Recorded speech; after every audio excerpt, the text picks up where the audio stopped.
না। পাওয়া যায়নি? কিন্তু স্যার একটা একটা খুব গুরুত্বপূর্ণ কথা জানা গেছে। ক্রাইম সিনে যে এত রক্ত পাওয়া গিয়েছিল, ওই রক্ত কোনো মানুষের নয়, বরং কোনো পশুর রক্ত ছিল। কি? ডক্টর সারিকা, এই মেয়েটার শরীরে যে রক্ত লেগেছিল সেটাও কি কোনো পশুরই? না না, এই মেয়েটার শরীরে আর জামা কাপড়ে যে রক্ত পাওয়া গিয়েছিল সেটা এরই আসল রক্ত। কিন্তু এটা ছাড়া ওখানে আর যা যা ছিল সমস্তটাই প্লান্ট করা হয়েছিল। মোটামুটি 20 জনের ডিএনএ আর এতগুলো প্রমাণ ক্রাইম সিনে এলো কোত্থেকে স্যার? সেটাই তো, এতগুলো প্রমাণ, কিন্তু আমাদের হাতে কিছুই নেই। বাহ, তুমি এখন চুপচাপ বসে থাকো, কিছুই তুমি বলো না, আমরা গল্প বলছি তাই না? বস, আমি জানি এই সমস্ত প্রমাণগুলো কোথা থেকে এসেছে। গত কয়েক বছর ধরে সিআইডি যতগুলো কেস সলভ করেছে তার মধ্যে থেকে কিছু ইম্পর্টেন্ট কেসের ইম্পর্টেন্ট এভিডেন্স হচ্ছে এই সবগুলো। কি?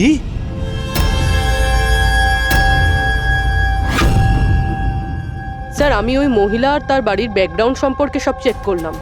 ওর পরিবারের 2-3 জন খুনের অভিযোগে জেল খাটছে, আর ওই মহিলার বাইপোলার ডিসঅর্ডার আছে। তাইও এই ধরনের ব্যবহার করছিল। আর ওই যে কেয়ারটেকার ছিল বীরজু, ওর কি খবর? স্যার, ওনার ফোনের লাস্ট লোকেশন ওই বাংলোর বাইরেটাই দেখাচ্ছে, তারপর থেকে অফ রয়েছে, খোঁজার চেষ্টা চলছে। অদ্ভুত ব্যাপার, ওই বাংলোতে এত কিছু ঘটে গেল আর ওই বাংলোর মালকিন কিছু জানেই না। কেয়ারটেকার উধাও। আচ্ছা, ও আবার অসুস্থতার আড়ালে কোনো গেম খেলছে না তো? হতে পারে, নজর রাখতে হবে ওর উপরে। পঙ্কজ, যে মেয়েটা লাশ পাওয়া গেছে তার ব্যাপারে জানতে পারলে কিছু? স্যার, সব পুলিশ স্টেশন, নিউজ পেপার আর নিউজ চ্যানেলে পাঠিয়ে দিয়েছি, কিছুক্ষণের মধ্যে জানতে পেরে যাবো স্যার। চালু খেয়ে আমাদের পুরনো কেসের প্রমাণগুলো ওখানে কি করে গেল? চুপ করে বসে থাকলে হবে না, আমার উত্তর চাই। তুমি ফরেনসিক সার্জন, তুমি এই ফরেনসিক ডিপার্টমেন্টের ইনচার্জ, নিজের দায়িত্ব এড়িয়ে যেতে পারো না। ছাড়ো তো। আমি আমার দায়িত্বটা খুব ভালো করে কি জানি। করেছো দেখতেই পাচ্ছি। তাহলে এটা বলো, আমাদের পুরনো এভিডেন্স আমাদের রেকর্ড থেকে উধাও হলো কি করে? বস একটা কাজ করছি, রেকর্ড রুমে গিয়ে ওখানে জিজ্ঞাসাবাদ করি, জানতে পারা যাবে বস ওখানে কি গন্ডগোল হয়েছে। প্লিজ। এতগুলো প্রমাণ কিভাবে উধাও হলো আপনারা জানতেন না? প্রমাণগুলো কত ইম্পর্টেন্ট। তাহলে আপনারা থাকা সত্ত্বেও এই চুরি হলো কি করে? কিভাবে প্রমাণগুলো উধাও হলো?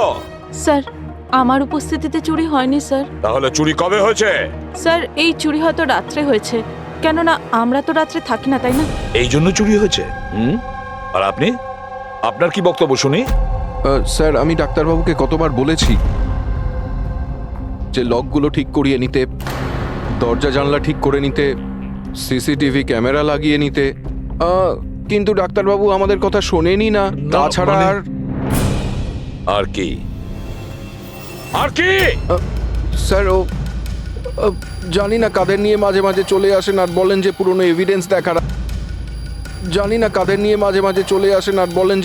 এভিডেন্স দেখার আছে। ও কাকে এনেছিল? গত 3 মাস আগে কাউকে নিয়ে এসেছিলেন আর বলেছিলেন ক্রাইম জার্নালিস্ট ইনি পুরনো এভিডেন্স দেখতে চান। বস ও একজন জার্নালিস্ট ছিল, ফরেনসিকের উপর একটা আর্টিকেল লিখতে চাইছিল, আমাকে রিকোয়েস্ট করলো আর আমি পারমিশন দিয়ে দিলাম। দেখো সালুকে, তুমি খুব ভালো করেই জানো যে এখানে বাইরের লোকের ঢোকার অনুমতি নেই, আর তুমি জার্নালিস্টকে এনেছিলে। স্যার, আগের মাসেও স্যার কলেজের স্টুডেন্টকে এনেছিলেন, ওকেও পুরনো তথ্য দেখাচ্ছিলেন। হতে পারে যে তাদের মধ্যেই কেউ চুরি করেছে। না বস, এটা হতে পারে না, ওরা তো ফরেনসিক স্টুডেন্ট ছিল, ওরা আমার কাছে এসে পারমিশন চাইছিল, স্যার আমরা স্টাডি করতে চাই, কিছু প্র্যাকটিক্যাল করতে চাই, আমরা কিছু শিখতে চাই, প্লিজ আমাদের পারমিশন দিন। তাই ওদের পারমিশন দিয়ে দিই বস। বস, আমার যথেষ্ট রেসপন্সিবিলিটি আছে, আফটার অল এটা তো আমার অধিকারও বটে। দেখো সালুকে, সিআইডি কে কলঙ্কিত করার তোমার কোনো অধিকার নেই, বুঝেছ? আর তাছাড়া ফরেনসিক শেখানোর জন্য এখানে কোনো কলেজ খোলা হয়নি। তুমি এখানে স্টুডেন্টদের আনলে কি করে? কার পারমিশন নিয়েছিলে? দেখো সালুকে, একটা কথা মনে রেখো, এই রেকর্ড রুমে চাইলেই কাউকে আনা যায় না। না আমি আনতে পারি, না তুমি আনতে পারো, না এ আনতে পারে, সে কোনো পরিবারের হোক বা কোনো বন্ধু হোক। আরে ভাই, হ্যাঁ অভিজিৎ, হ্যাঁ স্যার, যে মেয়েটা খুন হয়েছে তার নাম হলো টিনা, আর উনি ওই মেয়েটার বাবা। Doctor Nirav sir, head of forensic, Chennai. Doctor Nirav? Nirav, Nirav! আরে শালুকে আমার মেয়েকে মেরে দিয়েছে। কন্ট্রোল ইয়ারসেলফ, সব জানা যাবে। স্যার, ওনাকে আপনি চেনেন? হ্যাঁ অভিজিৎ, একটা সময় ছিল যখন আমি আর নীরব একসঙ্গে কাজ করতাম। নীরব, এক মিনিট বস। কি কি এই দেখো ভাই, আমার সন্দেহটা একদম ঠিক ছিল, এতে টক্সিড আছে। আচ্ছা ডক্টর, শেষ কবে নাগাদ আপনার আপনার মেয়ে টিনার সঙ্গে কথা হয়েছিল? কবে দেখা হয়েছিল? আসলে কলেজের হস্টেলে থাকতো, দুদিন আগেই হারিয়ে। নীরব, নীরব শান্ত হও নীরব, যেই হোক ঠিক খুঁজে বার করব। আমি খুঁজে বার করব নীরব, আমি খুঁজে বার করব কে করেছে। না সালুকে, তুমি খোঁজ নেবে না। আমি খুঁজবো না মানে? মানে তুমি এই কেসে কোনো কাজ করবে না।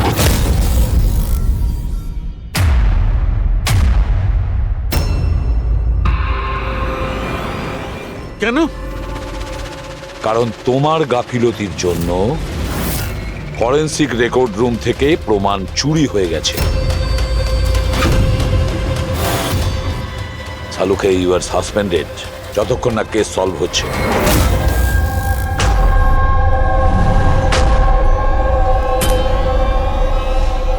বস, তোমার কি মনে হয় এই সব কিছু আমার জন্য হয়েছে? তুমি আমাকে দোষারোপ করছো?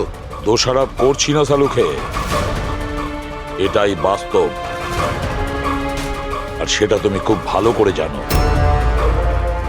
যদি না তোমার বন্ধু জার্নালিস্টকে ফরেনসিক রেকর্ড রুমে নিয়ে যেতে, না ওই স্টুডেন্টদের নিয়ে যেতে যাদের জন্য এই ঘটনা ঘটেছে, সেই জন্য তোমাকে সাসপেন্ড করতে হলো।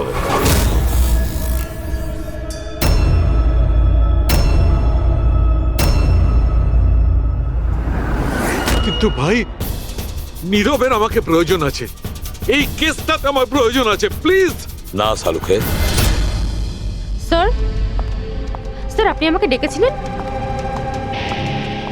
ডক্টর সারিকা, এখন থেকে তুমি ওনার মেয়ে টিনার কেস ফাইল হ্যান্ডেল করবে। আমি? হ্যাঁ। কিন্তু স্যার, দয়া, অভিজিৎ, সালুকের বন্ধু জার্নালিস্ট আর ওই স্টুডেন্টগুলো যারা ফরেনসিক রেকর্ড রুমে এসেছিল, সবার খুব ভালো করে এনকোয়ারি করো, খুব ভালো করে। Sir, doctor সালুকে, doctor সালুকে,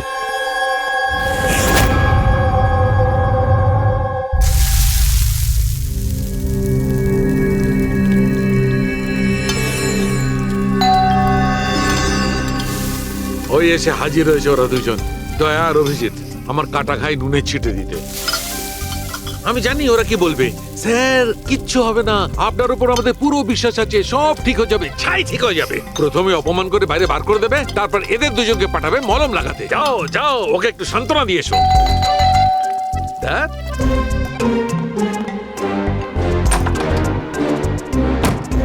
high. Morning.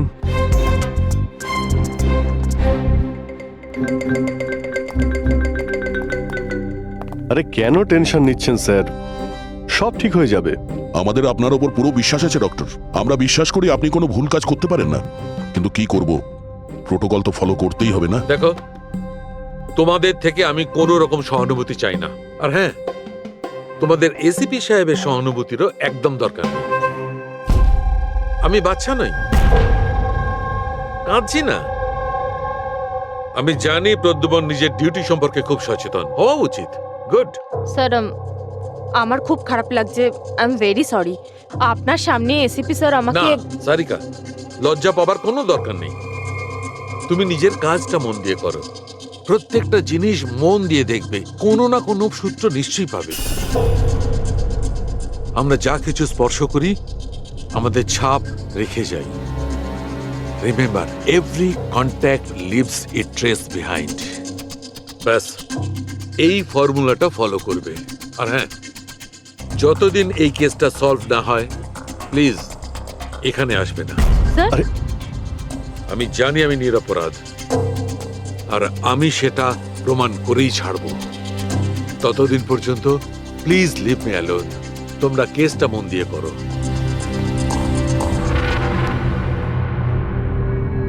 মাথা খুব গরম হয়ে আছে। স্যার, খুব খিদে পেয়েছে। আজকে কি রান্না করেছেন?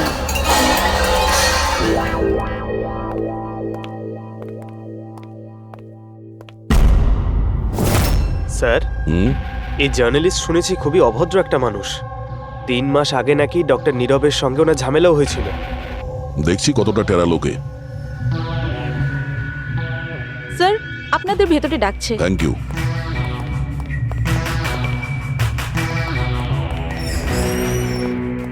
আরে বাহ, ভাগ্য আমার। আজ তো সিআইডি টিমের সিনিয়র অফিসার দয়ার সঙ্গে আমার দেখা হয়েই গেল। আরে বসুন বসুন। আমরা এখানে বসতে আসিনি। আরে এত রাগের কি আছে মশাই? আচ্ছা ছাড়ুন চাকে।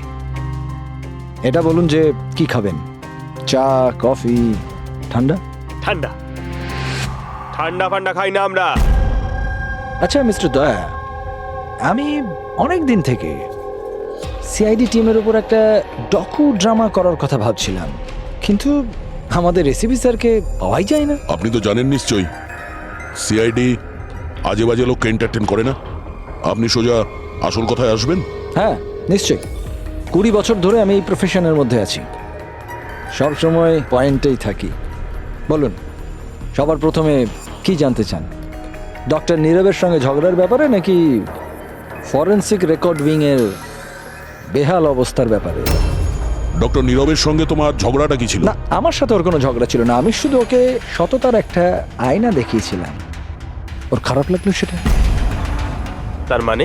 মানে হলো, ডক্টর নীরবের কাজের ওপর আমি একটা আর্টিকেল লিখেছিলাম।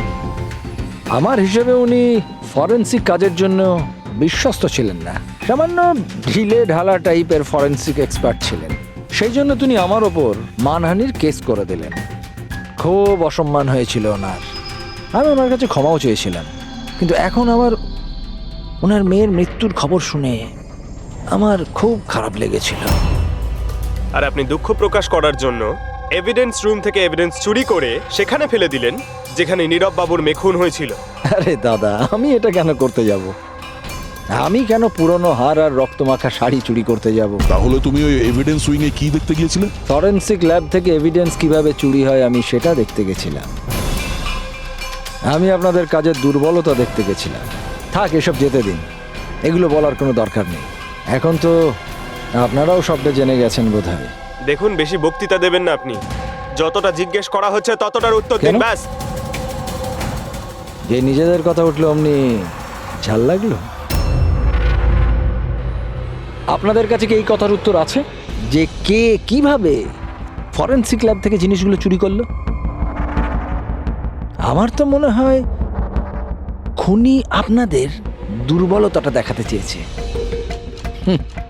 যাক, ছাড়ুন সেসব। এখন বলুন যে এই সিআইডির ওপর ডকু ড্রামা সিরিজ কবে শুরু হচ্ছে? স্যার, এনাকে বিউরো নিয়ে যাই। মনে হচ্ছে ঠিকঠাক উত্তর উনি ওখানেই দেবেন। তার জন্য অনেক লম্বা চওড়া প্রসেস আছে। আর তাছাড়া প্রমাণও তো থাকতে হবে না, তাই তো দয়া? খুব তাড়াতাড়ি দেখা হবে। প্রসেস পুরো করে সমস্ত এভিডেন্স নিয়ে আসবো। তখন কথা বলবো সিআইডির ওপর ডকু ড্রামা বানানোর জন্য। হ্যাঁ,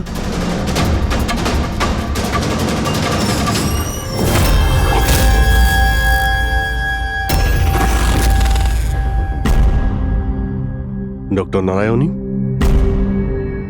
ইয়েস, হ্যাঁ বলুন। আমরা সিআইডি থেকে একটা কেসের ব্যাপারে আপনার সাথে কথা বলতে চাই। নিশ্চয়ই বলুন। যে স্টুডেন্টগুলো গত মাসে ফরেন্সিক রেকর্ড রুম দেখতে গিয়েছিল তারা প্রত্যেকেই চুরি আর খুনের দায়ে সাসপেক্ট। হোয়াট? অফিসার, আপনার নিশ্চয়ই কোথাও ভুল হচ্ছে। আমাদের স্টুডেন্ট কখনো এরম করতে পারে না। আমরাও সেটা আশা করি যে ওরা কিছু করেনি, কিন্তু খুন তো হয়েছে আর ওরা প্রত্যেকেই অভিযুক্ত। দেখুন, আমাদের বাচ্চারা শুধুমাত্র এডুকেশন ট্যুরের জন্য গেছিল, আর আপনারা ওদের সন্দেহ করছেন। আমাদের কাজ হচ্ছে কেসটা সলভ করা আর অপরাধীকে উপযুক্ত শাস্তি দেওয়া। আপনি প্লিজ ওই 10 জন স্টুডেন্টকে ডাকুন, আমরা তাদের জিজ্ঞাসাবাদ করব আর তাদের আঙুলের ছাপ নেব। দেখুন, ব্যাপারটা বুঝুন, ওরা স্টুডেন্ট। দেখুন, ওদের উপর তো আমরা 3rd ডিগ্রি ইউজ করছি না, আমরা শুধু জিজ্ঞাসাবাদ করব। আর হ্যাঁ, ওদের কিছু বলবেন না যে আমরা কি ব্যাপারে ওদের সাথে কথা বলবো। ওকে। ফরেন্সিক রেকর্ড রুম দেখে তোমাদের কেমন লেগেছিল? স্যার, আমার তো দম আটকে যাচ্ছিল ওখানে। ওটা কোনো জায়গা হলো? পুরনো দাঁত, হাড়, রক্তে মাখা কাপড়। আমার তো এই জায়গাটা একদম ভালো লাগেনি, খুব অদ্ভুত অনুভূতি হচ্ছিল। তোমার কি সবসময় সর্দি কাশি হয়? না ম্যাম, মাঝে মাঝে হয়। স্যার, আমার কাছে ওই জায়গাটা সম্পূর্ণ ইউজলেস ছিল। দেখাশোনা নেই, না কোনো প্রমাণ আছে ঠিক মতো। আর স্যার, আমি তো ওই কোল্ড কেস ফাইলের এভিডেন্স বাড়ি নিয়ে যেতে চেয়েছিলাম, যাতে আমি ওটার উপরে স্টাডি করতে পারি। আমি রোমাঞ্চিত হচ্ছিলাম। খুনি আর নিহতদের চিন্তাভাবনা কল্পনা করার চেষ্টা করছিলাম। খারাপ চিন্তা, দুঃখ, কষ্ট।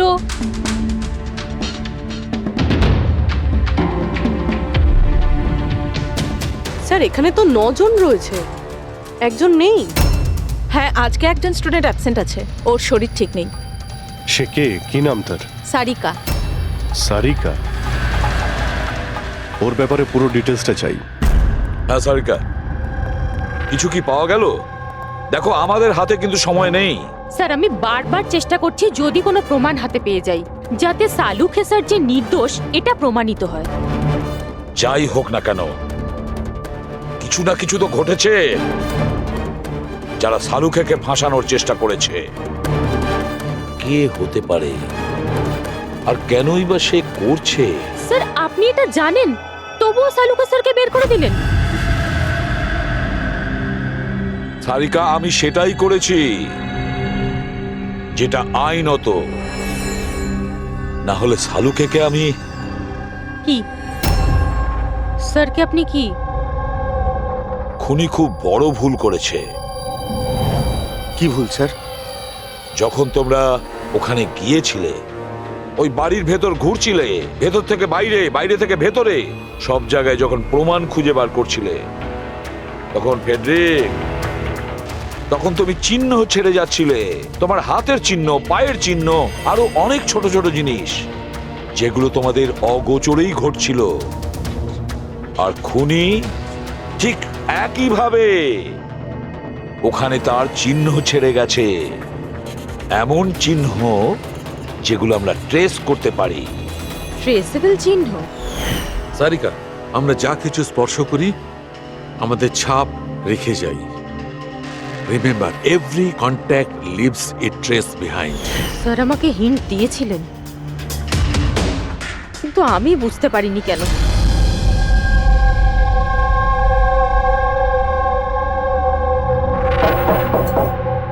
হ্যাঁ বলুন। সারিকা কোথায়? আপনারা?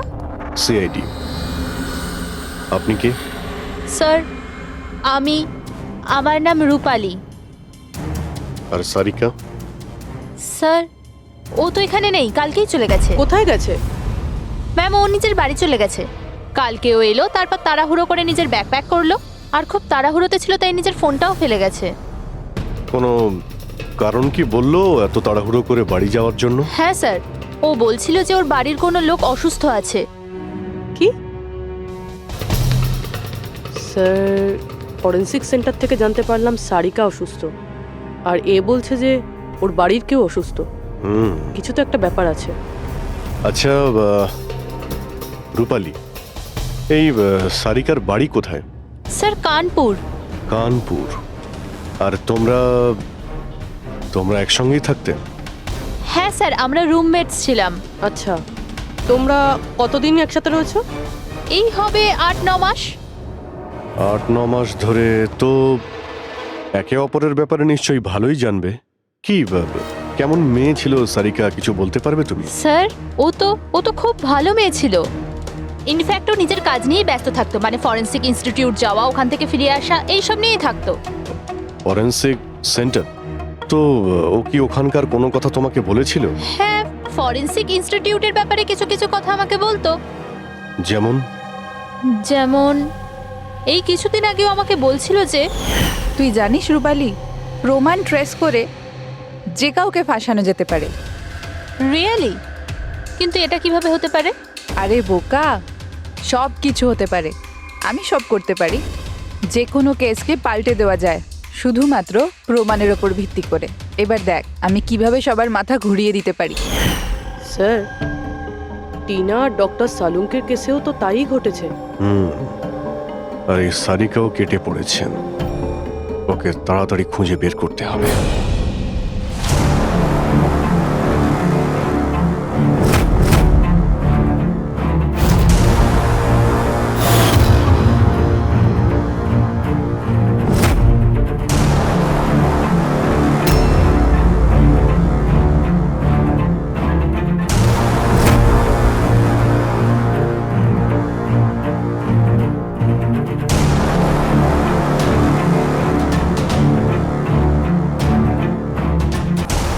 হ্যাঁ সারিকা,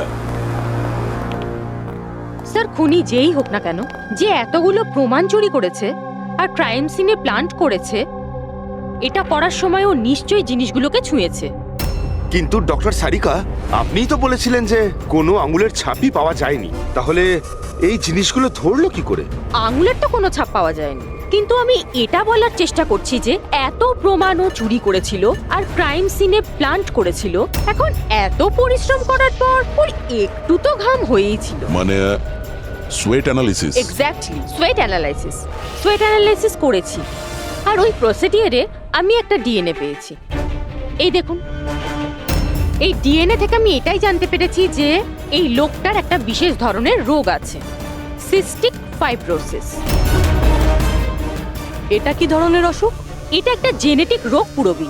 এই রোগটার থেকে মানুষের বডি অর্গানস যেমন কিডনি, লাংস, প্যানক্রিয়াস, ইন্টেস্টাইন সব ড্যামেজ হতে থাকে।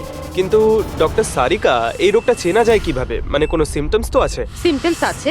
যদি এই রোগটা অনেক বছর ধরে থাকে তাহলে সেই মানুষটার গ্রোথ পুয়ার হয়ে যায়, ফ্যাটি স্টুলস হতে থাকে, শ্বাস নিতে প্রবলেম হয়, খুব কাশি হয়, ইনফ্যাক্ট সাইনাস ইনফেকশন হতে পারে। শ্বাস নিতে কষ্ট আর কাশি। আচ্ছা, তার মানে এরকম পেশেন্টদের নিশ্চয়ই হসপিটালে বারবার যাতায়াত করতে হয়। কনস্ট্যান্ট মনিটরিং এর দরকার হয়। ব্যাস, তাহলে অভিজিৎ, শহরে যতগুলো হসপিটাল আছে সেখানে গিয়ে খোঁজ নাও এই ধরনের রুগী কজন আছে, আর তাদের মধ্যে কি এমন কোনো পেশেন্ট আছে যার আমাদের এই কেসের সঙ্গে কোনো সম্পর্ক আছে।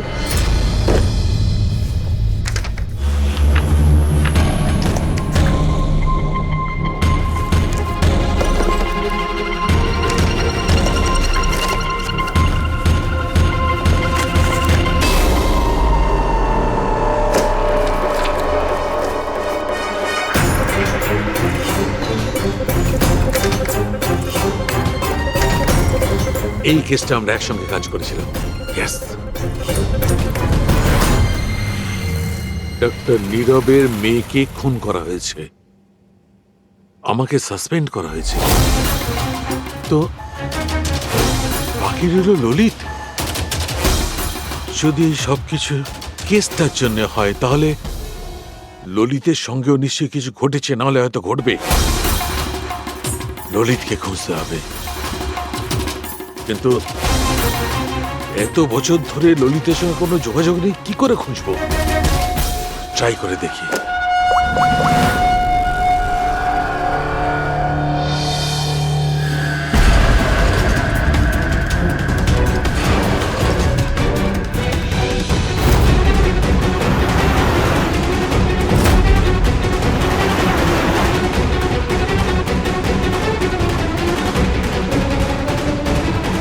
আর ইউ শিওর এটা ওনার ছবি? হ্যাঁ স্যার, উনি। আর ওনাকে হসপিটালে 2-3 বার আসতেই হয়। My god, thank you very much. Thank you.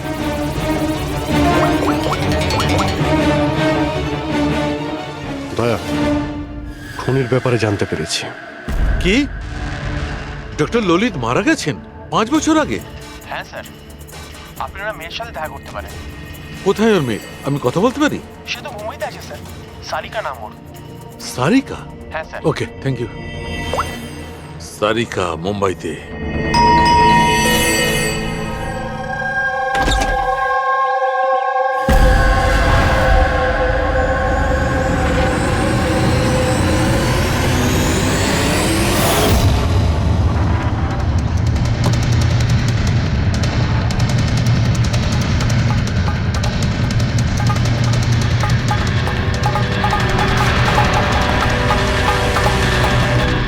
সত্যের খুব কাছেই আছো তুমি। এইটাই শেষ জায়গা যেখানে খুনটা হবে। অপেক্ষা করছি তুমি আসবে ওইখানে যেখান থেকে সব শুরু হয়েছিল 8 বছর আগে।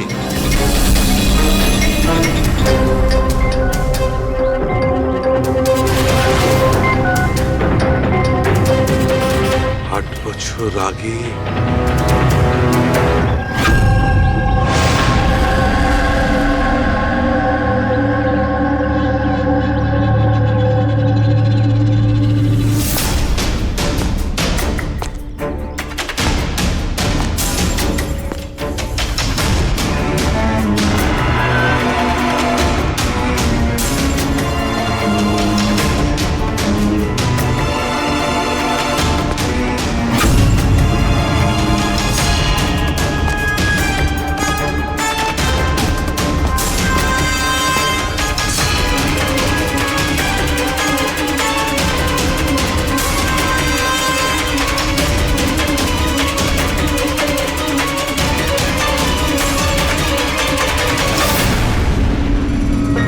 সারিকা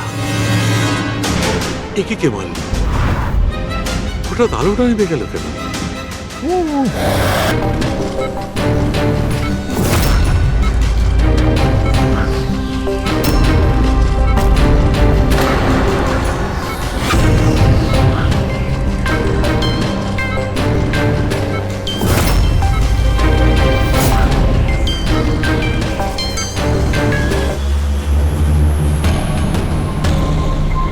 স্যার, সালুনকা স্যারের ফোন তো বাজছে, কিন্তু উনি ফোনটা ধরছেন না।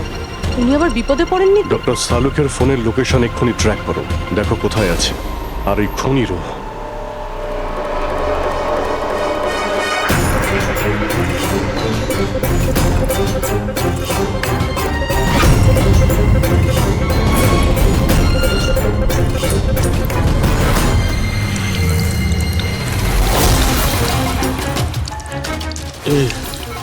এসব কি করছো? তোমার মৃত্যু আস্তে আস্তে আর খুবই কষ্টদায়ক।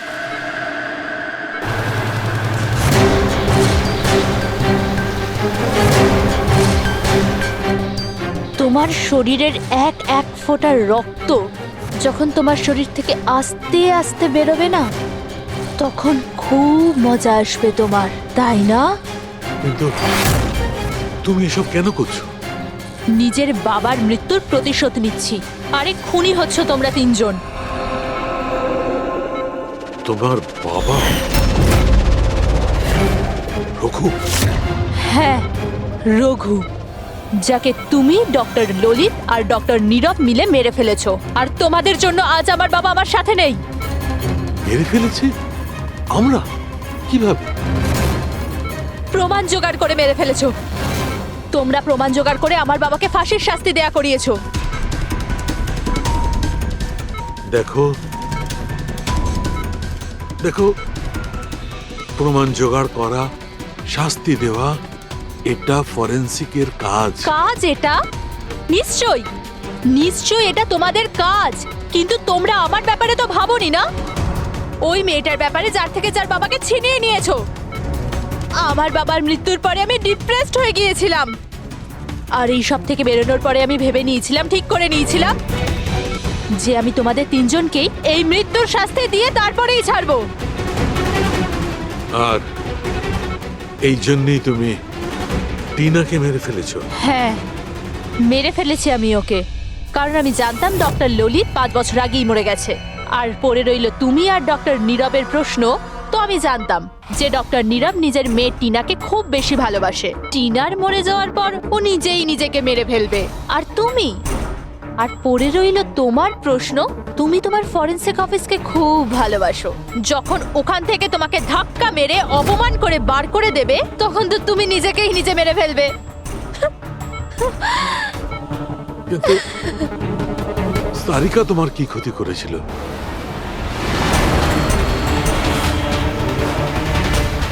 সারিকা? ওকে তো মরতেই হতো। ও ললিতের মেয়ে ছিল যে, আর ফরেনসিকে কাজ করতো, আর আমার কাজে তো ও আসতোই। ওর সাহায্যে আমি ফরেনসিক অফিসের সব প্রমাণ জোগাড় করেছিলাম। তোমার ফরেনসিক অফিস তোমার বিরুদ্ধে? এই দেখো ডক্টর সালুকে, হয়ে গেল আমার বদলা পূরণ। আর যতক্ষণে সিআইডি এখানে আসবে, ততক্ষণে তুমি ওপরে। Good bye doctor সালুকে।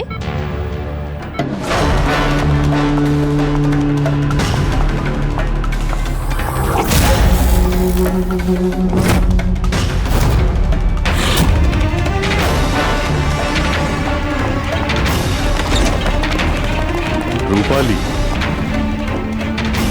খেলা শেষ তোমার। আমার খেলা শেষ নাকি সালুকের? বাঁচাতে পারবে তো তোমরা? তো বাঁচিয়ে নাও।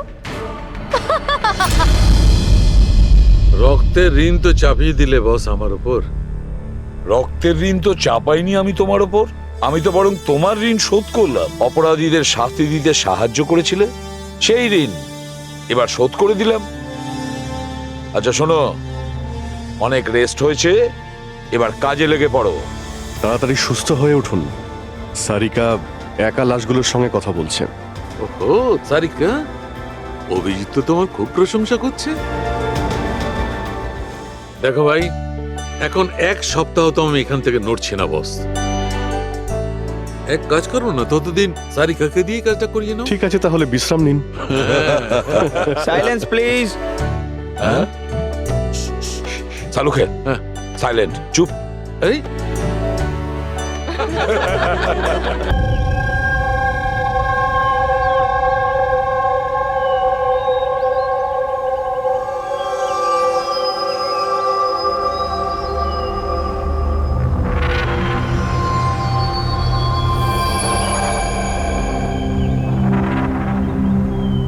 চলো, ফাইনালি সেই সময়টা এসেই গেল যখন আমি আকাশে পাখির মতো উঠতে পারবো। ইয়েস, আর তোমার ওরা আমি আমার ক্যামেরায় ক্যাপচার করব। কিন্তু মিস্টার মুক্ত পাখি, খোলা আকাশে এত দূরে উড়ে চলে যেও না যে কোথাও হারিয়ে যাও। ডোন্ট ওয়ারি ম্যাডাম, এমনিতেও রনি স্যার যদি আকাশে হারিয়েও যান, তাহলেও মাটিতেই ফেরত আসতে হবে। ওড়ার আগেই তুমি আমাকে নিচে আসার কথা বলছো। চলো, হয়ে গেছি তৈরি। All the best.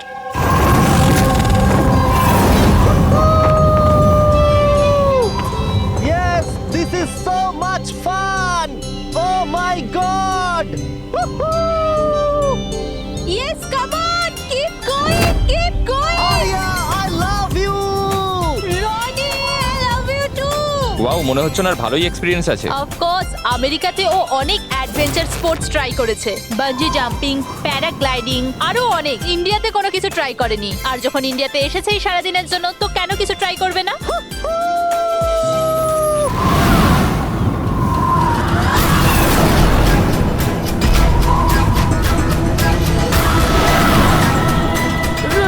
রনির কিছু হয়েছে।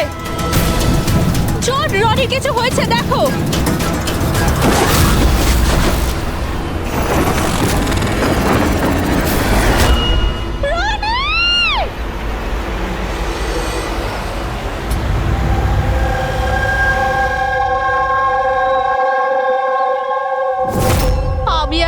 এখানে ছুটি কাটাতে এসেছিলাম। আমি কি করে জানবো এটাই রনির জীবনের শেষ দিন হবে? দেখো, আমরা জানি এই সময়টা খুব কঠিন, কিন্তু প্লিজ ভেঙে পড়ো না।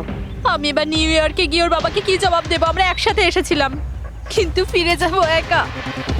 আপনি কাউকে সন্দেহ করেন কে মারতে পারে রনিকে? স্যার, রনিকে কেউ কেন মারবে? আমরা তো এখানে কাউকে চিনিও না।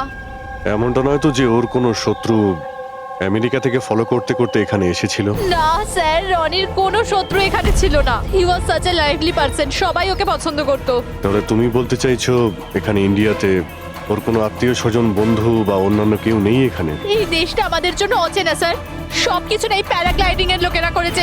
Please arrest them. আপনি আমাকে কেন দোষ দিচ্ছেন?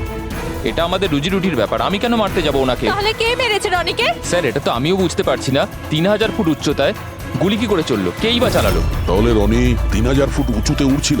হ্যাঁ স্যার, আমি নিজে গিয়ার চেক করেছিলাম, আর কোনো প্রবলেম ছিল না তার মধ্যে। আর ওর আশেপাশে কাউকে উঠতে দেখেছো? আশেপাশে না স্যার, কেউই ছিল না। আকাশ একদম পরিষ্কার ছিল, চারপাশটাও পরিষ্কার ছিল, আর উনি ওনার রাইড এনজয় করছিলেন। কিন্তু হঠাৎ বুঝতে পারলাম না কি হলো, একদম দড়াম করে নিচে এসে পড়লেন। এই যে ক্ষতটা দেখছো, আমার মনে হচ্ছে অনেক দূর থেকে গুলি চালানো হয়েছিল, হয়তো কোনো রাইফেল দিয়ে। হ্যাঁ, রাইফেলই হবে, কারণ যে হাইটে এই উড়ানটা উড়ছিল ওখান থেকে তো কোনো শার্প শুটারই গুলি চালাতে পারে, কোনো রাইফেল দিয়ে।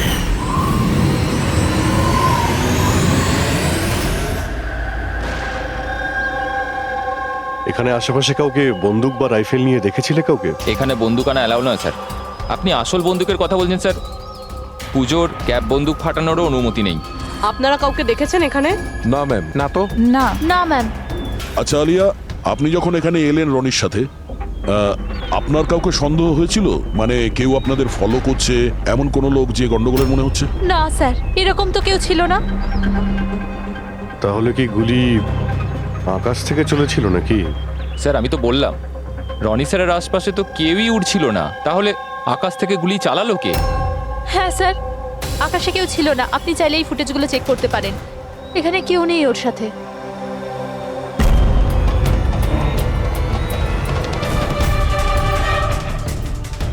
এই ফুটেজে তো রনির আশেপাশে তো দূরে দূরেও কাউকে দেখা যাচ্ছে না। স্যার, নিচে থেকে ওপরে তো কেউ গুলি চালায়নি। ইনি বলছেন যে যখন ও ওপরে উঠছিল কেউ ওর আশেপাশে ছিল না, ওপর থেকেও কেউ গুলি করতে পারবে না। আমার মাথায় এটা ঢুকছে না কে কোথা থেকে গুলি চালালো আর কিভাবে, বুঝতে পারছি না স্যার। অদ্ভুত ব্যাপার তো, ওর কোনো শত্রু নেই, তাহলে ওকে খুন করার জন্য এরকম প্ল্যানিং কে করতে পারে? কেসটা খুব জটিল মনে হচ্ছে। কোনো বাঁকা লোককে এখানে পাঠিয়ে দিই, বাঁকা প্রমাণ, হয়তো সে কিছু পেতে পারে।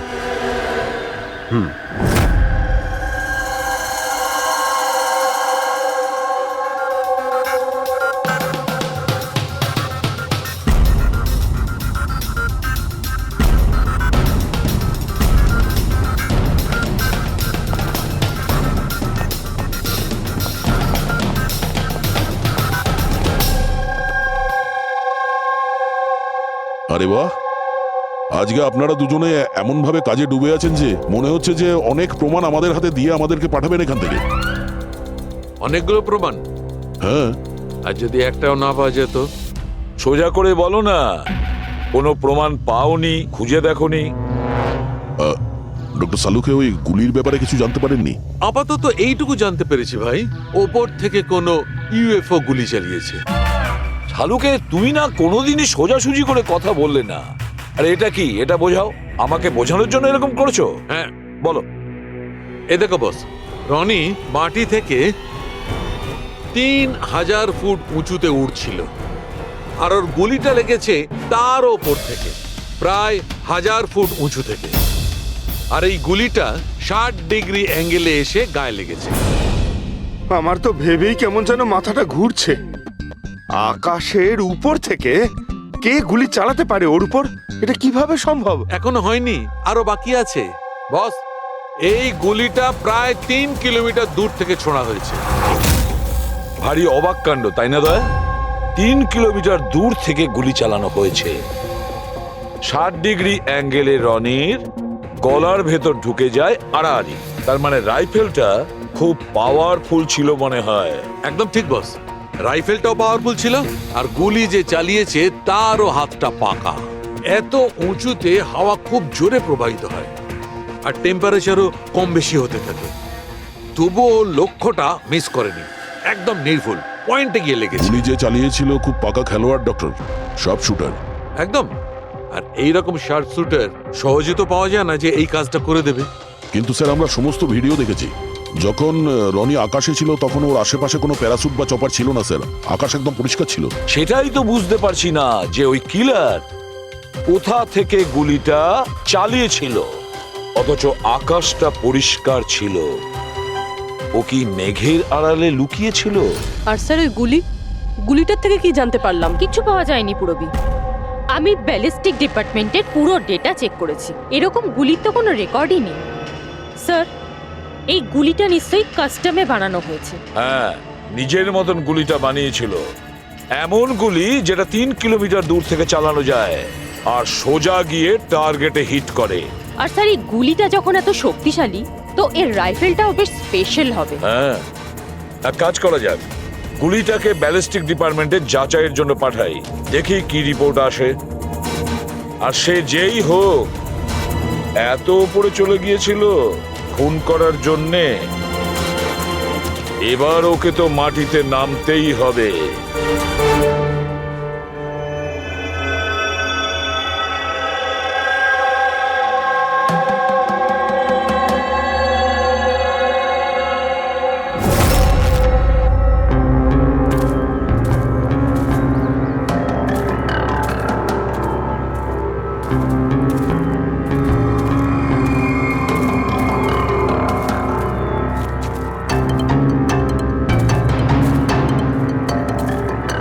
ব্রাদার, উই ক্যান ডু ইট।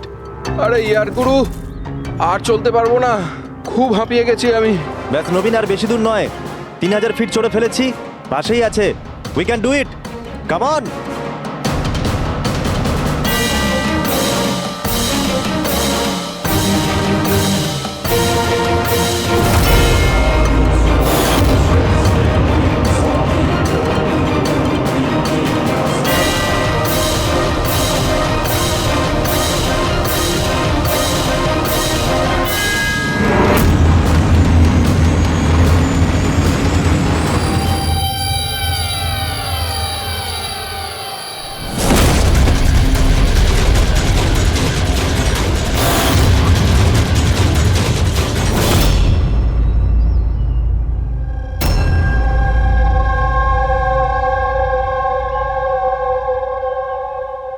এমন মনে হচ্ছে যে রনির মার্ডারের ফটোকপি দেখছি।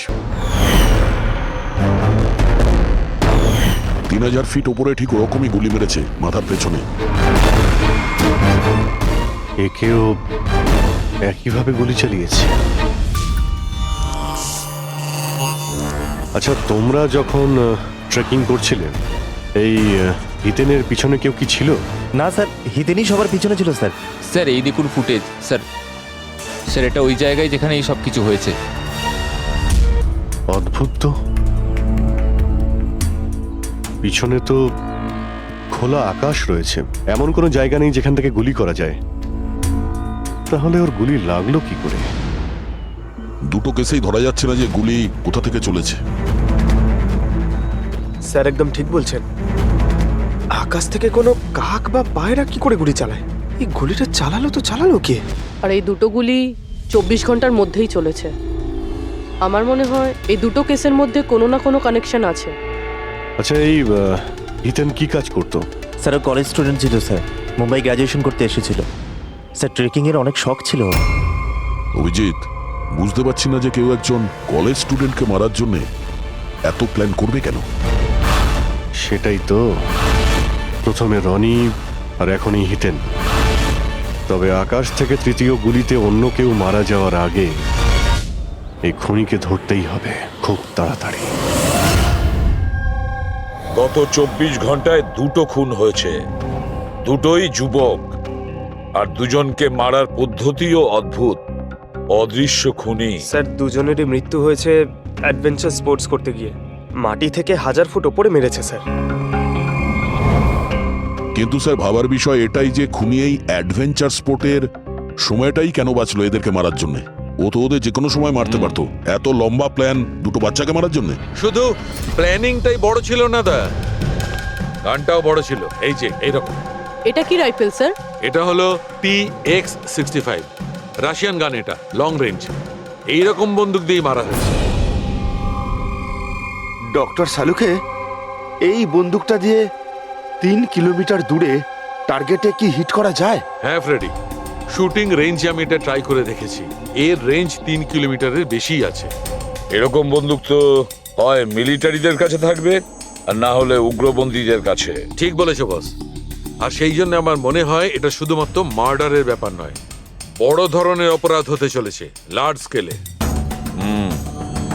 দয়া, স্যার একটা কাজ করো, দিল্লিতে যাও আর ইন্টেলিজেন্স ব্যুরো থেকে খোঁজ নাও যে এরকম বন্দুক কাদের হাতে থাকতে পারে আর সেটা কিভাবে।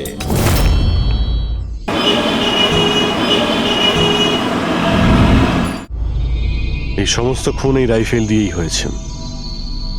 আর আপনারা তো জানেনই, এরকম হাই প্রোফাইল রাইফেল তো সবার কাছে থাকে না। আপনি একদম ঠিক বলছেন স্যার। আর যেটা আমাদের দেখা দরকার সেটা হলো এই রাইফেলটা যদি কেউ কিনতেও চায় তাহলে কিনতে পারবে না। এটা একটা কিংবা দুটো পিসে বিক্রি হয় না, বড় অ্যালটমেন্ট হয় এগুলোর। তাহলে কয়েক বছর আগে যে আতঙ্কবাদী হামলা হয়েছিল তার মধ্যে এই ধরনের রাইফেল ইউজ হয়েছিল? হ্যাঁ স্যার। তাহলে আপনাদের কোনো আতঙ্কবাদী গ্রুপের উপর সন্দেহ হয়? আগে হ্যাঁ স্যার, যদি আমাদের সন্দেহ ঠিক হয় তাহলে আমরা জানি যে এর পেছনে ঠিক কার হাত আছে। কার? এই অঞ্চলেই কিছুদিন আগে আমাদের আর্মি অনেক অস্ত্র আটক করেছিল। ওই অস্ত্রের মধ্যে এই রাইফেলটাও ছিল। হ্যাঁ প্রতাপ, স্যার, সমস্ত আতঙ্কবাদী মরে গেছে, ওদের মধ্যে একজন পালিয়ে গেছে, তবে আমরা সমস্ত হাতিয়ার আটকে নিয়েছি। ওয়েল ডান প্রতাপ। স্যার, আর যে টেররিস্টরা পালিয়ে গেছে তাদের সম্পর্কে সমস্ত পোস্টকে অ্যালার্ট করে দাও। তাহলে এই কাজ ওই আতঙ্কবাদীর হতে পারে যে পালিয়ে গিয়েছিল ওখান থেকে। হ্যাঁ স্যার। আর আমাদের ইনফরমেশন অনুযায়ী এই আতঙ্কবাদী গ্রুপ খুব বড় একটা কিছু করতে চলেছে। বোধহয় এটাই সেটা শুরু। এই দুটো অপরাধ সাধারণ কোনো খুন নয়, এটা নিশ্চয়ই কোনো বড় সড় ষড়যন্ত্র, কোনো দুষ্কৃতী আক্রমণ ঘটতে চলেছে। হ্যাঁ স্যার। আর এই খুনগুলোকে আটকানোর জন্য প্রথমে আমাদের আকাশ থেকে চলা গুলির রহস্য ভেদ করতে হবে স্যার। আর এই রহস্যের কিনারা করার জন্য সবার আগে আমাদের এটা জানতে হবে যে এই আতঙ্কবাদীরা রনি আর হিতেনের মতো সাধারণ লোকের হত্যা কেন করলো। আচ্ছা, এমন কি কমন আছে এই দুটো কেসে? স্যার, দুটো মার্ডারই আকাশে হয়। দুবারই গুলি উপর থেকে চালানো হয়েছে, পুরো পাওয়ারফুল রাইফেল দিয়ে। এটা প্রফেশনাল শার্প শুটারের কাজ হবে। আর স্যার এই দুটো কেসেই কোনো ভ্যান্টেজ পয়েন্ট নেই, আর এমন কোনো জায়গা নেই যেখানে বসে খুনি এই দুজনকেই গুলি করতে পারে। তেমন কোনো জায়গা ছিল না, তেমন কোনো জায়গা ছিল না। খুন করার এটাই মূল কারণ নয় তো? তাহলে স্যার আপনি বলতে চাইছেন যে খুনির কাছে বসে গুলি চালানোর কোনো জায়গা ছিল না, আর ও এটা শিওর হতে চেয়েছিল যে টার্গেট যেন কোনোভাবেই মিস না হয়, সেই জন্যই ও এদের উপরে প্র্যাকটিস করছিল। Exactly Abhijit, exactly. সে গুলি ছোড়ার প্র্যাকটিস করছিল। তার মানে স্যার ওর আসল টার্গেট অন্য কেউ? স্যার, যদি কোনো ভ্যান্টেজ পয়েন্ট নাই থাকে তাহলে ও গুলি চালাচ্ছিল কোথা থেকে? পঙ্কজ, উত্তরটা তোমার প্রশ্নের মধ্যেই লুকিয়ে আছে। আচ্ছা এটা বলো, আমরা মানুষ ডানা ছাড়া আকাশে কিভাবে ওড়ে? স্যার, এরোপ্লেন বা হেলিকপ্টারের মাধ্যমে। ব্যাস, তুমি তোমার উত্তর পেয়ে গেছো। কিন্তু স্যার ওখানে ওই ক্রাইম সিনে আকাশের ওপর কোনো চপার তো ছিলই না স্যার, না কোনো কেবল কার ছিল ওখানে। তাহলে অন্য কিছু থাকবে, অন্য কিছু থাকতে পারে। অভিজিৎ, ম্যাপটা বের করো, ওই এলাকার চারপাশটা ভালো করে দেখো, দেখো এমন কিছু পাওয়া যায় কিনা। এমন কিছু আছে নাকি যেখান থেকে মানুষ হাওয়ায় উঠতে পারে? জঙ্গল আছে, আর হ্যাঁ, দুটো হট এয়ার বালুন রেঞ্জও রয়েছে। একটু দেখো তো, যেখানে খুন হয়েছিল সেখান থেকে এটা কতটা দূরে?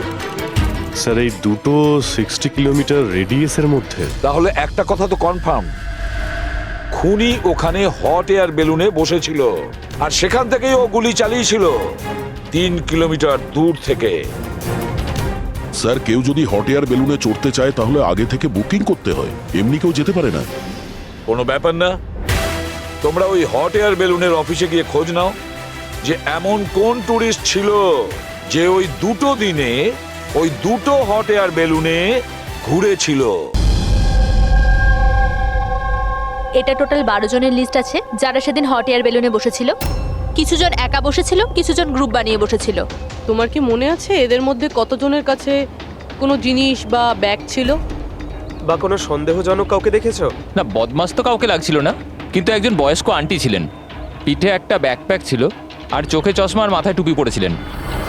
হ্যাঁ, আমরাও অবাক ছিলাম যে এই বয়সে এই সব ট্রাভেলিং এর ইচ্ছা। আর যখন ফটো তোলা হচ্ছিল উনি লজ্জা পাচ্ছিলেন আর নিজের মুখ লুকোচ্ছিলেন। রবি, এই বয়স্ক আন্টি শার্ট শুটের শুনে একটু অদ্ভুত লাগছে না? হ্যাঁ স্যার, আমি এখানে পাইলট। 25শে ফেব্রুয়ারি স্যার সব মিলিয়ে আমি 6 জনকে এয়ার বেলুনে চাপিয়েছি স্যার, আর 2 জনকে দিনের স্যার। আচ্ছা, তাদের মধ্যে কেউ মানে গন্ডগোলের লোক মনে হয়েছিল, কিংবা যার কাছে কোনো জিনিসপত্র ছিল? স্যার এরকম তো কেউ ছিল না। হ্যাঁ, একজন বয়স্ক মানুষ ছিল, জানি না কারো বারবার চিৎকার করছিল। হয়তো ওর মুড খারাপ ছিল বা খিটখিটে ধরনের ছিল। ওনার হাতে কোনো কিছু ছিল? জিনিস তো ছিল না। হ্যাঁ, একটা লাঠি নিয়ে হাঁটছিল। লাঠি নিয়ে হাঁটছিল?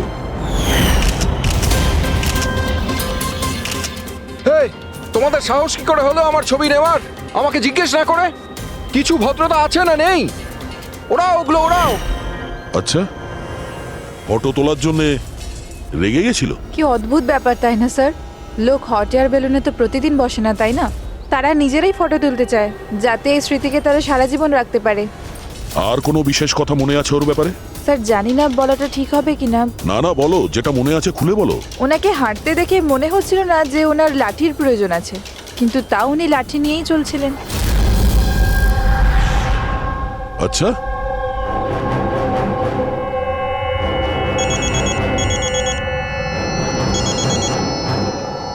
হ্যাঁ স্যার। কিছু জানতে পারলে? স্যার এখানে একজন বয়স্ক মহিলা এসেছিল আর তার হাতে একটা ব্যাকপ্যাকও ছিল। আর হ্যাঁ, ওই মহিলা ছবিও তুলতে চাইছিল না। আচ্ছা, এখানেও একজন বুড়ো লোক এসেছিল হট এয়ার বেলুনে চড়তে লাঠি নিয়ে, আর তারও ফটো তোলায় আপত্তি ছিল। স্যার এই বয়স্ক মহিলা আর বয়স্ক লোক একই ব্যক্তি নয় তো? ওই শার্প শুটার, ওর ব্যাগে আর ওর লাঠিতে ওই রাইফেলটা ছিল যা দিয়ে খুন করেছে। আর স্যার দুদিনই এ একাই ওপরে গিয়েছিল, কারণ যদি অন্য টুরিস্টের সাথে যেত তাহলে রাইফেল সেট করতে আর টার্গেট সেট করতে প্রবলেম হয়ে যেত। না পুরবি, আমার মনে হচ্ছে একলা যায়নি। মানে ওই হট এয়ার বেলুন চালানো আর সঙ্গে এই রাইফেলটা চালানো, দুটো কাজ একসঙ্গে করা মুশকিল।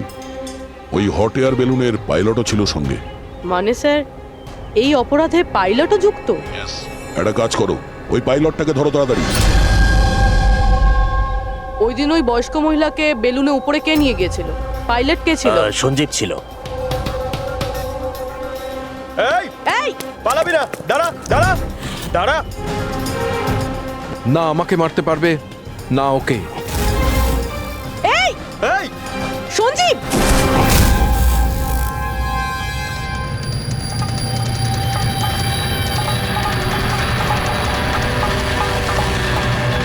আরে তো প্রাণ দেওয়ার জন্য একদম তৈরি ছিল। এটা কোনো ছোটখাটো মার্ডার নয় পঙ্কজ, অনেক বড় মিশন। যদি তাড়াতাড়ি আটকানো না যায় তাহলে বড় সড়ো বিপদ হবে। আচ্ছা গীতা, 24শে ফেব্রুয়ারি যে লোকটা গ্রুপে যেতে চাইছিল না, একলা যেতে চাইছিল, ওর পাইলট কে ছিল? কে নিয়ে গেছিল? সোলো ট্রাভেলারকে তো দিনেশ নিয়ে গিয়েছিল। অদ্ভুত ব্যাপার দিনেশ, এতক্ষণ ধরে চুপ করে আছো, কিছু বলছো না কেন? তোমরা আমাকে ধরতেই পারবে না।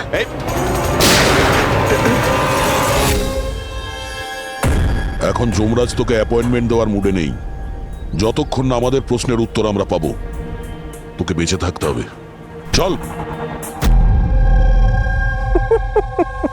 মারো, যত পারো মেনে নাও, আমার কিচ্ছু যায় আসে না। আর তাছাড়া তোমাদের এই আইনের কমজোরি থাপ্পড়ে এত শক্তি নেই। যে আমার অপরাধের মজবুত হাড়কে গলাতে পারবে, বুঝলে? তোমার ওপর যদি টর্চার করতেই হতো তাহলে ওর জন্য তো 2 মিনিটের কাজ আমাদের কাছে। কিন্তু তারপর মনে পড়ে তোমার পরিবারের কথা, তোমার বোন। পরের মাসে ওর বিয়ে না? কেমন লাগবে ওর যে ওর বিয়ে হচ্ছে আর বিয়ের পরে ওর ভাই এই পৃথিবীতে নেই? হ্যাঁ, আর তোমার মা প্রত্যেক মাসে খরচার জন্য টাকা পয়সা পাঠাও না?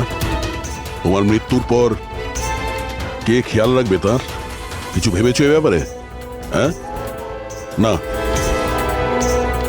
চলো, এখনো সুযোগ আছে, রাজ সাক্ষী হয়ে যাও। কথা দিচ্ছি তুমি জেলে যাওয়ার পরে তোমার মায়ের খেয়াল আমরা রাখবো। সত্যি? মানে পুরো খেয়াল রাখবে? পুরো খেয়াল? হ্যাঁ, তোমার মায়ের পুরো খেয়াল রাখা হবে। তুমি শুধু এটা বলো কার জন্য কাজ করো, তোমার বসের নাম কি? বলে দেবো? সত্যি বলে দেবো? হ্যাঁ, বলো। আমি যার জন্য কাজ করি না, যে আমার বস স্যার, তার নাম হলো এসিপি প্রদ্যুম্ন।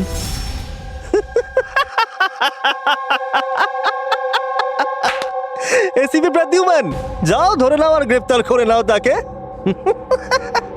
বলেছিলাম না আমি কিচ্ছু বলবো না, যা করার আছে করে নাও। সিআইডি কোথাকার, সিআইডি।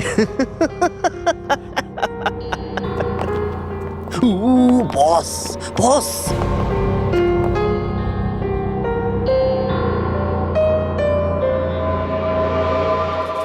কোনো ব্যাপার না, কিচ্ছু বলতে হবে না। এখন না তোমাকে কিছু জিজ্ঞাসা করব, কিছু বলার জন্য তোমাকে আমরা জোর জবরদস্তিও করব না, কিচ্ছু করব না। শুধু একটাই কাজ করব, আমরা তোমাকে ঘুমোতে দেব না। শুতে দেবেন না? এমনিতেও আমি জেগে থাকলেও আমি আপনাদের কিছুই বলবো না। কোনো প্রয়োজন নেই, কিচ্ছু বলো না, কিন্তু আমরা শুতে দেব না তোমাকে। ওকে ভাই দয়া, আমি এটা শুনেছিলাম যে মানুষ কোনো কিছু না খেয়ে অনেক দিন সার্ভাইভ করতে পারে, কিন্তু না ঘুমিয়ে কত কষ্ট হবে এই বেচারার। তোর বাঁচাটা খুবই মুশকিল, আমি এসব দেখতে পারবো না।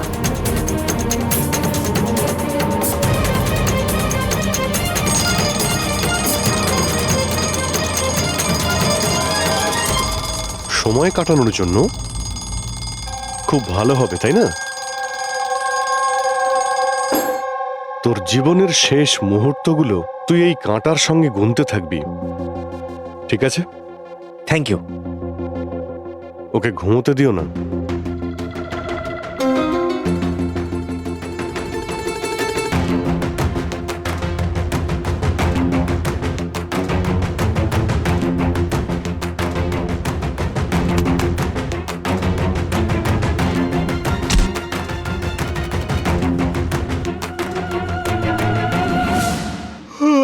ফ্রেডি স্যার, আরে কোথায় আছেন আপনি?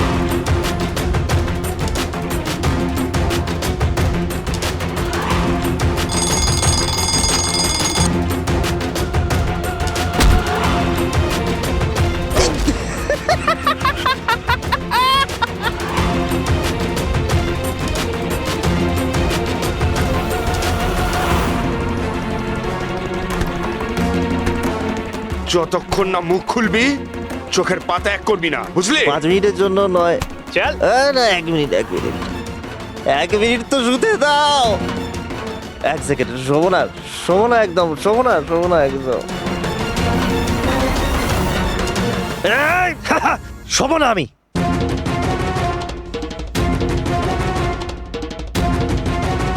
এবারও ভেঙে পড়বে।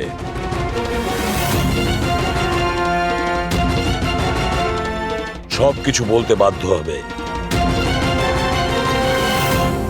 বললো বললো তুই শুবি না, হট।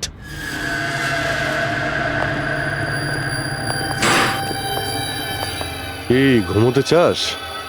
আরে ওকে একটু ঘুমোতে দাও। কি প্রবলেম তোমাদের? ঠিক আছে, তোমাকে ঘুমোতে দেবো আমরা। আগে বলো যে তোমাদের গ্রুপের প্ল্যানটা কি? এই, বলছি, আমার নাম দীনেশ নয়, আমার নাম আমার নাম বললু। দীনেশ নয় আমার নাম। আর আমাকে স্পেশালি এই মিশনের জন্য তৈরি করা হয়েছিল। আর যে দুটো মার্ডার হয়েছিল না, ওটা প্র্যাকটিস ছিল। আমাদের আসল মিশন হলো ওকে মারা। আর ওই যে ওকে কি যেন নাম, স্টিভ মার্টিন। ওই শান্তির দূত যে সম্প্রতি ভারতবর্ষে এসেছে দেশে শান্তির বার্তা নিয়ে, যাতে সমগ্র বিশ্ব এই বার্তাকে সমর্থন করে, যাতে উগ্রপন্থীরা শেষ হয়। এসিবি, আমরা চাই না যে আতঙ্কবাদ কখনো শেষ হোক। আর স্টিভ মার্টিন তো মরবেই, তোমরা কিচ্ছু করতে পারবে না। আর আর যদি তোমরা বাঁচিয়েও নাও না, আমরা স্টিভ মার্টিনকে খতম করে দেবো একেবারে।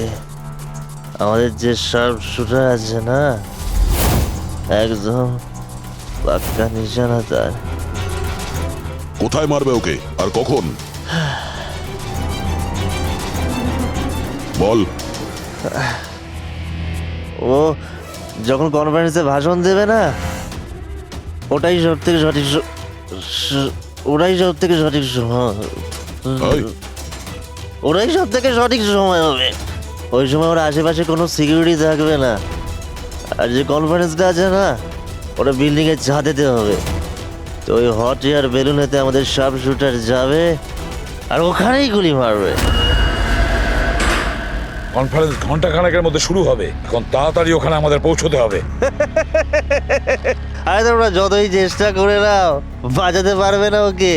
আর হ্যাঁ, তোমরা যদি বাঁচিয়েও নাও না, তাহলে আমরা আবার প্ল্যান করব, দ্বিতীয়বার মারবো। কে মারবে? কিরকম দেখতে ও? আরে আমি ওর মুখ দেইনি এখনো পর্যন্ত। যখনই আসে ছদ্মবেশে আসে। তোমরা কি একে হসপিটালে নিয়ে যাও তাড়াতাড়ি। স্যার, আমরা কি হট এয়ার বেলুনটা আটকাতে পারি না যতক্ষণ এই কনফারেন্স শেষ হচ্ছে? না ফেডরিক, এই সব কিছু বন্ধ করা যাবে না। আজকে আটকালে কালকে অন্যরকম প্ল্যান করবে। আজকের প্ল্যান আমরা জানি, আজই ওদেরকে ধরবো।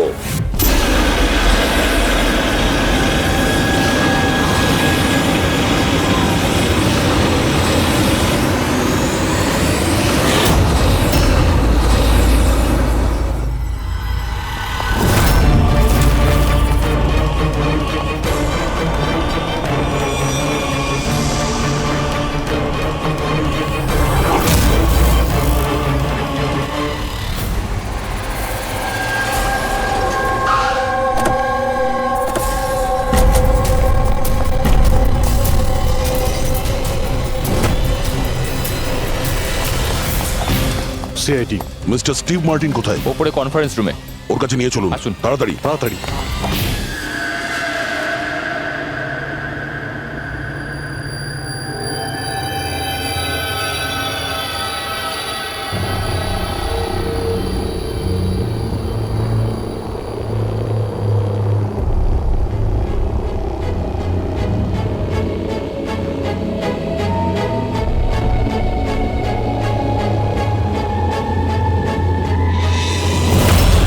স্যার, এখানে 4টে বেলুন আছে।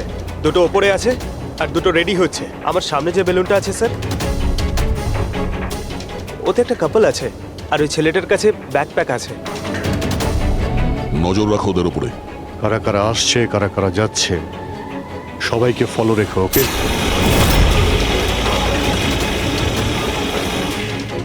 স্যার, ওদের বেলুন টেক অফ করেছে। হ্যাঁ,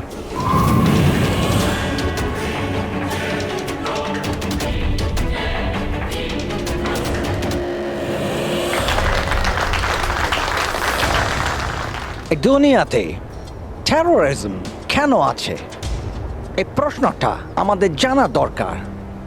আর এই টেরোরিজম তখনই বন্ধ হবে যখন সব দেশ একসাথে ভাই ভাই হয়ে থাকবে।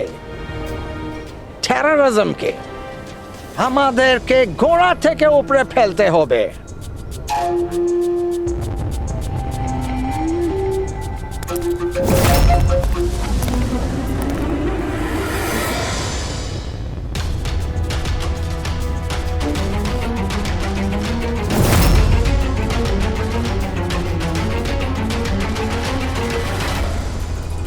দুজন মিউজিশিয়ানকে দেখছি, ওরার জন্য তৈরি হচ্ছে। ওদের হাতে গিটারের ব্যাগ আছে। এবার এটা বলা খুবই মুশকিল যে ভেতরে গিটার আছে নাকি গান।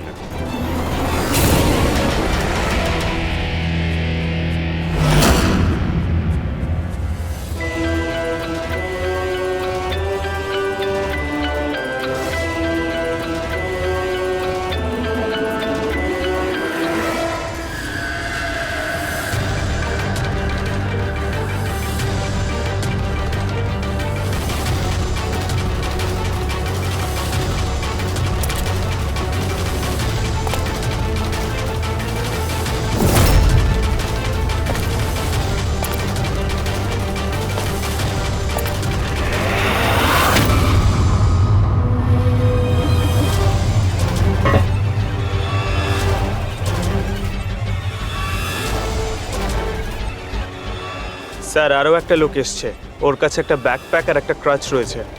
অপেক্ষা করা যাক।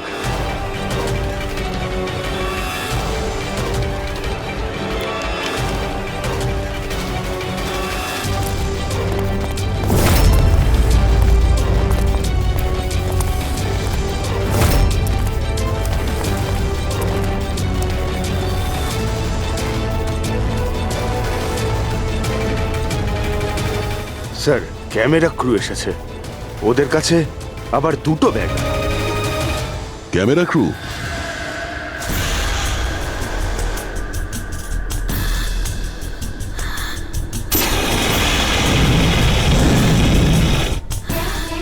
ওদের দিক থেকে নজর সরিও না, নজর রাখো ওদের উপরে।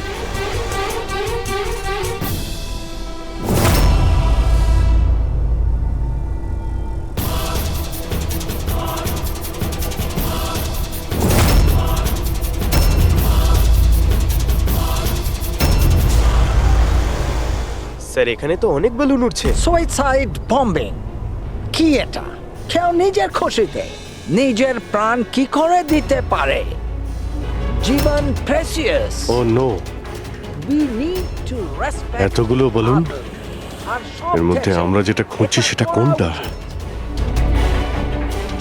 মনে হচ্ছে ছদ্মবেশে এসছে, মুখ দেখে গন্ডগোলের মনে হচ্ছে।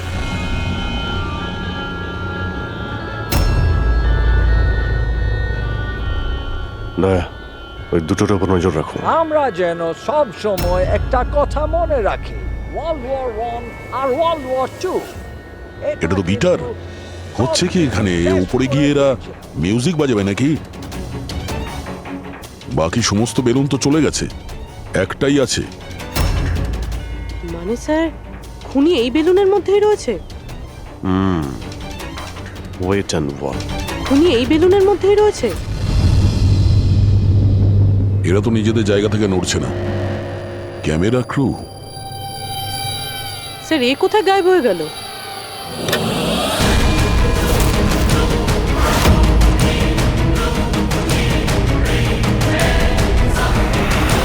স্যার এর কাছে তো রাইফেল রয়েছে, যেমনটা সালুঙ্কে স্যার বলেছিল। Abhijit,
mister Steve, your life in danger. আপনার জীবনের সংশয় আছে। তাহলে কি করবে? We have a plan. Thank you সিয়াজি। যদি আজকে আপনারা ঠিক সময় না আসতেন আমি বেঁচে থাকতাম না। দেখুন, বিপদ কিন্তু এখনো কাটেনি, ঠিক আছে? এখনো খুনিকে ধরতে পারেনি, সেই জন্য be safe, be careful. Okay Freddy, Pankaj, ওই বেলুনে নজর রাখো, চোখের বাইরে যেন না যায়। হ্যাঁ স্যার, আমরা বেলুনটাকে ট্র্যাক করছি।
হ্যাঁ পুরবি, গুড জব, কংগ্রাটস। ওরা ধরা পড়েছে মিস্টার অভিজিৎ? হ্যাঁ, খুনি ধরা পড়ে গেছে। Yes, well done. সিআইডি অনেক বছর ধরে এই দেশের সেবা করে চলেছে, আর আজকে আরেকবার আপনারা একটা ভয়ঙ্কর টেররিস্টকে ধরেছেন। আজ আমরা একজনকে ধরেছি, এরপরে পুরো গ্রুপটাকে ধরে ফেলবো। Mister Steve, we are very proud of you. এই সমাজে আপনার মতো মানুষদেরই দরকার, যারা আপনার মতো সাহসী আর সৎ।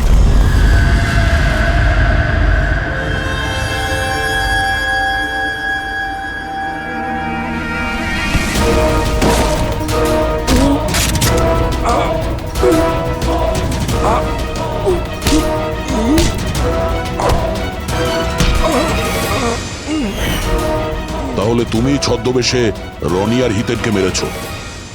তোমার মতো একজন সব সুপার জেলের ভাত খেয়েও ফাঁসির অর্ডার আসার আগে পর্যন্ত। তোমার কি মনে হচ্ছে তোমরা আমাকে ধরে নিয়েছো তো স্টিভ প্রাণে বেঁচে যাবে? কখনো নয়। আমাদের ক্ষমতা এত বেশি যে তোমাদের আইন এটা খুঁজতে খুঁজতে হাঁপিয়ে যাবে, কিন্তু আমরা শেষ হব না। শেষ হবে তোমাদের এই দেশ। শোন ছারপোকা, আমাদের দেশের উপর অনেকে খারাপ নজর দিয়েছে, আবার চলেও গেছে। জানিস আমাদের দেশ কত বছর স্বাধীন হয়েছে? ৭৪ বছর। আর এই ৭৪ বছরে আমাদের দেশের জওয়ানরা জানি না কত আতঙ্কবাদীকে মেরেছে। আজ তোর পালা, কাল তোর সঙ্গীদের পালা। আমাদের দেশ থাকবে, খুব ভালোভাবেই থাকবে। আর এই দেশ থেকে যদি কোনো জিনিস চলে যায় সেটা হলো আতঙ্কবাদ, বুঝেছিস? আতঙ্কবাদ।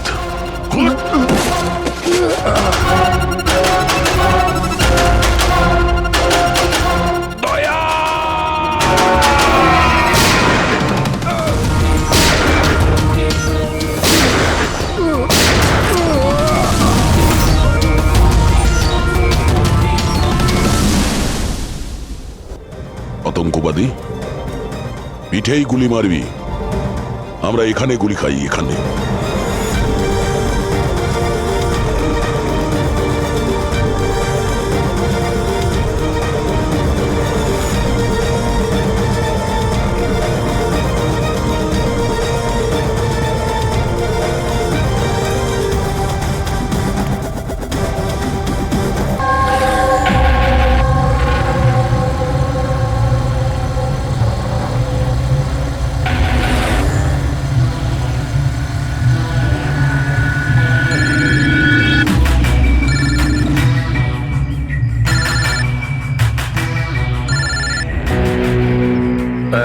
হ্যালো, হ্যাঁ এলিনা ম্যাম। আচ্ছা শোনো, হ্যাঁ তুমি কোথায়? আগে হ্যাঁ ম্যাম, আমি লোকেশনেই আছি। আচ্ছা, ভেতরে চলে এসো, ঠিক আছে। পেছনের দিকে। আমি ওখানেই আছি। হ্যাঁ ঠিক আছে, আমি পৌঁছে গেছি। ঠিক আছে।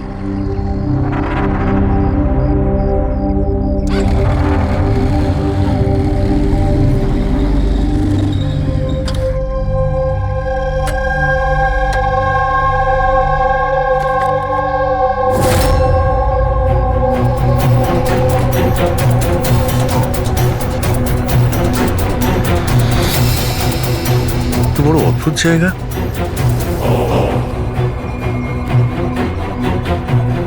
এলিনা ম্যাম, এলিনা ম্যাম, কেউ আছেন?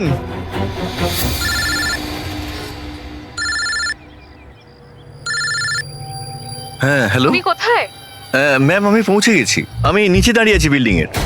আচ্ছা, একটা কাজ করো, ওপরে চলে এসো। ম্যাম উপরে? হ্যাঁ, ওপরে তাড়াতাড়ি এসো। ওকে ঠিক আছে ম্যাম, আমি আসছি। ওকে।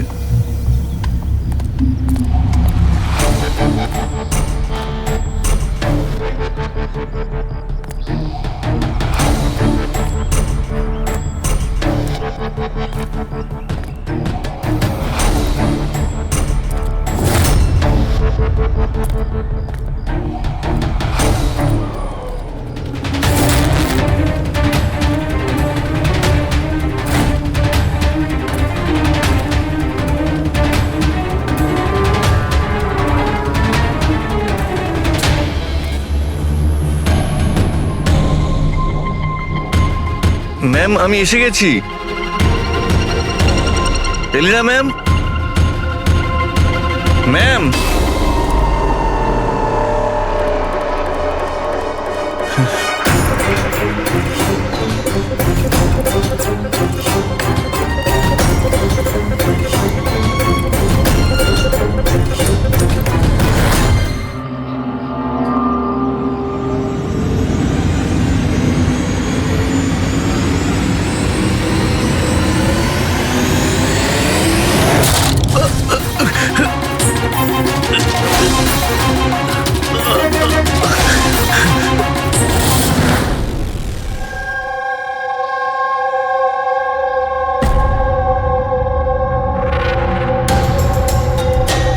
আর ইউ শিওর এটা সেই কেসটা? আই এম 100% শিওর স্যার, এটা ওই কেসটাই। তবে আমরা যা ইনফরমেশন পেয়েছি সেই অনুযায়ী মনে হচ্ছে যে এই মার্ডারটা চুরির জন্য হয়েছে। এই ছেলেটা ডেলিভারি জিনিস নিয়ে যাচ্ছিল হয়তো, আর কেউ ওকে আটকে লুট করার চেষ্টা করছিল, আর তাই হয়তো ও ওকে মেরে দিয়েছে। বিনীত, তোমার এরকম কেন মনে হচ্ছে যে এর পেছনে অন্য কেউ আছে? কারণ স্যার যা হয়েছে তার আগেই আমি তার সাথে ফোনে কথা বলেছি, আর আমিও শুনেছিলাম স্যার। আমি তোমার বয়ফ্রেন্ডের জন্য অনেক আগেই অর্ডার করে দিয়েছিলাম। আচ্ছা, তোমার ওই ওয়েবসাইটের কি হলো? 3 ইয়ার্স অনলাইন। আমি তো অর্ডার করেছি, বুঝতে পারছি না ডেলিভারির ছেলেটা কোথায়। দেখো, কল করো।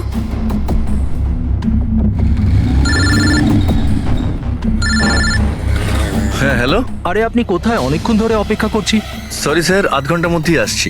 আমার ক্লায়েন্ট অ্যাড্রেস দিয়েছিল এক জায়গায় আর ডেকে পাঠালো আমাকে আরেক জায়গায়। শুধু আমি সেই জায়গাটাই খুঁজছি। প্লিজ স্যার একটু ওয়েট করুন। দাদা, এই এসজে মিল কোথায়? এসজে মিল ওইখানে। কার সাথে কথা বলছেন? সোজা? হ্যাঁ স্যার, এই তো আমি আর আধ ঘন্টার মধ্যেই আসছি। হ্যাঁ ঠিক আছে, আসুন। কিন্তু ও পৌঁছয়নি স্যার, আমরা বুঝতে পারলাম না যে কি হয়েছে। তারপরে আমি একটা নিউজ পেপারে আর্টিকেল দেখলাম আর ওকে বললাম, আর আমরা ভেবেছিলাম যে এটা ওই। স্যার একদম পরিষ্কার শুনেছিলাম, ও কাউকে এসজে মিলের অ্যাড্রেস জিজ্ঞেস করছিল। তাহলে তো এটাও হতে পারে যে যার জিনিস রাজ ডেলিভারি করতে যাচ্ছিল সেই লোকটাই হয়তো রাজকে ফোন করেছিল আর ওখানে ডেকে নিয়েছে এসজে মিল কম্পাউন্ডে। স্যার আমরা তো এটা র্যান্ডম রবারি কেস ভাবছিলাম, এটা তো মার্ডার কেস মনে হচ্ছে। যদি এটা প্ল্যান থাকে স্যার, তো এই প্ল্যানটাকে বুঝে নিয়ে আমরা অপরাধীর কাছে পৌঁছতে পারি। ঠিক আছে Binit, Rajat, thank you very much. তোমরা দুজনে আমাদের খুব সাহায্য করেছো। যেতে পারো তোমরা। Thank you sir. Thank you so much sir.